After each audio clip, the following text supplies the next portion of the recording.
என்ன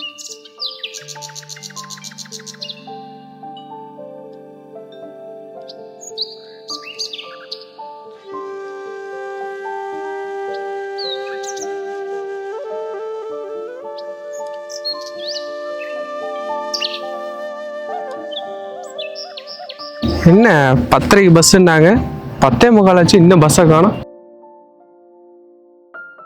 சரி, அடுத்த பஸ் வர வரைக்கும் பஸ் ஸ்டாப்பில் கொஞ்சம் வெயிட் பண்ணுவோம்.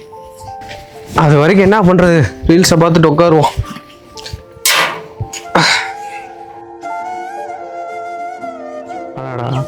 பெரியவர் இன்னுமா நடந்து வந்துகிட்டு இருக்காரு. ஐயா இங்கே உட்காருங்கய்யா. அப்பா ஐயா ஐயா ஐயா கோச்சுக்காதீங்க. நீங்க யாரு, எங்க இருந்து வரீங்க? இதுக்கு முன்னாடி உங்களை நான் இங்க பார்த்ததே இல்லையா? என் பேரு மணிகண்டன். உடுமலைப்பேட்டையில இருந்து நடந்தே வரப்பா. அங்க இருந்து நடந்தேவா வரீங்க? அப்போ உங்க ஊரு தேனிப்பா. தேனியா? அப்ப அங்க இருந்து ஏன் நடந்து வரீங்க?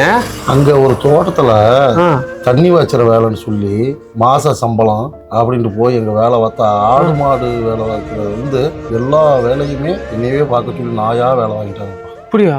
ஏன் சொல்றீங்க? அது மட்டும் இல்லப்பா, 6 மாசமாச்சு. மாசம் மாசம் சம்பளம் கொடுங்கன்னு சொன்னா இந்த மாசம் தரேன் அடுத்த மாசம் தரேன் இழுத்து இழுத்து அடிக்கிறாங்க. அப்பாய், அடுத்து அது கூட போயிட்டு போன்னு விட்டுலாம்ப்பா. இந்த 6 மாசமா ஒரு நல்ல கஞ்சி குடிக்கல. அப்ப வரும்போது செலவு கூட காசு கொடுத்து விடலாங்கய்யா. சொல்லிட்டு வந்தோமாக்க விட மாட்டாங்கப்பா. ஓ, அது வேறையா? அதனால நான் சொல்லாமவே நைட்டோட நைட்டா வெளியேட்டேன். இப்போ யார்ட்டாவது பஸ்ஸுக்கு காசு இல்லைன்னு சொல்லி பஸ்ஸில் வந்திருக்கலாம், இல்லை லிஃப்ட் கூட கேட்டு வந்திருக்கலாம் இல்லையா? எங்க ஐயா காலத்துல இருந்தே யாருக்கும் சிரமம் கொடுக்கூடாதுன்னு சொல்லியே வளர்த்துக்கிட்டாரு.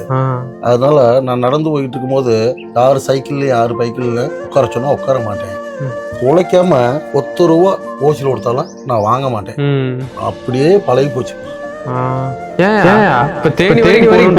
மறுபடியும் நடந்தேவா போவீங்க?